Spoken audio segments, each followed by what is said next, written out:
Well, hey again, it's November 17th, 2025, and we have a Libra moon for a little bit today, void of course most of the day, and then into Scorpio.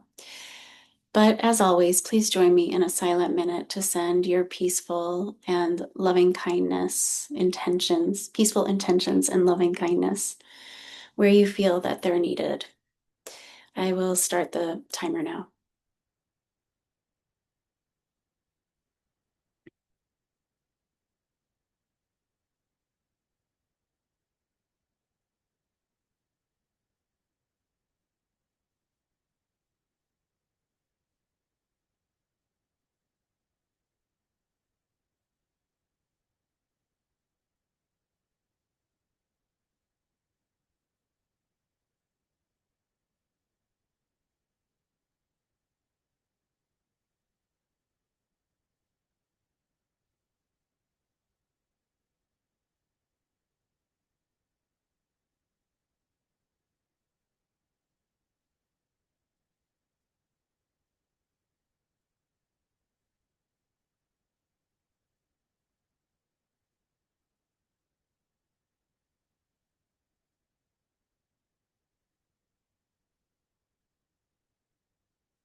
Thanks for joining me in that silent minute.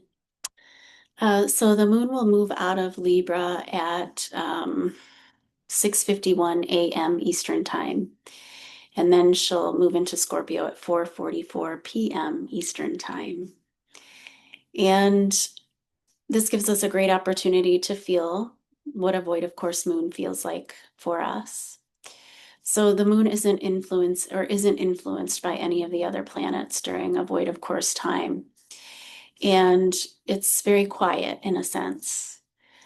Classic astrology would say that anything that we start during a void of course moon won't come to fruition, but that isn't always true. So play with it for yourself. We're also encouraged to meditate, get still, maybe journal, do things that are more internally reflective during a void of course moon. So just notice how you feel for most of the day today. So we'll have a Scorpio moon for the next few days, and she'll be new in Scorpio since the sun is in Scorpio, and that's on November 20th. But Scorpio moon days can bring suppressed emotions and feelings to the surface.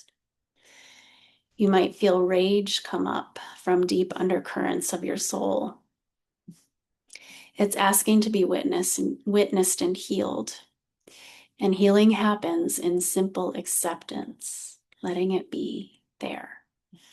It's okay to feel fierce feminine energy that's been suppressed for a long time.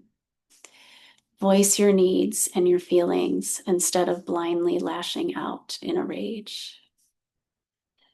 Some questions you might consider under Scorpio moon energy.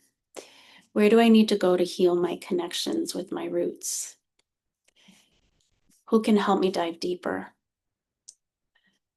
Where do I have resentments? So as I mentioned, the new moon is in Scorpio, and it's on November 20th at 1:47 a.m. Eastern Time. So of course, depending on the time zone you're in, that it might happen the day before. The affirmation that came through from the moon's Akashic Records: I am adaptable. And then a healing practice that you may or may not want to take advantage of. Acknowledge pieces of your shadow. Write a list of some or all of the following things: what you're ashamed of, what you're keeping secret, experiences that still hurt or embarrass you, things you wish you would have done differently. Shadow work is so fun. Next to the things that you've written, write down whether it's made you stronger, if it taught you something valuable, if it opened you or humbled you in any way, if it's shown you your life purpose. Share this with a trusted person, rip it up, or burn it. Scorpio energy really helps us with these kinds of practices. So the message that came through from the Akashic Records and the Rider-Waite Tarot deck for the beginning of the week, 2 of Swords reversed. What are you refusing to see? And in what ways does this contribute to your being guarded? The monsters within lose their power when you bring them to the light. For the middle of the week, Strength reversed. Acknowledge what wants to be said. You don't have to work so hard to say what you mean. Bring it through and then apply love to it. For the end of the week, the Queen of Pentacles upright came through. What does feeling nourished mean to you? When you need nurturing, can you find it within yourself? Remember your inner resources to sustain an open heart. So a lot bubbling this week with that Scorpio energy and Scorpio new moon. I hope that it treats you well and that you're able to be honest with yourself and bring some acceptance to the things that you're not necessarily proud of.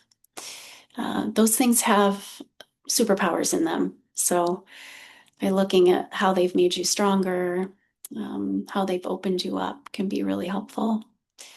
So I hope that you're supported in that, and sending you lots of love for this week ahead. Hope that you're able to find some peace within, and hope you can take the very best care of yourself until I see you for our last Moonday message in November. See you very soon.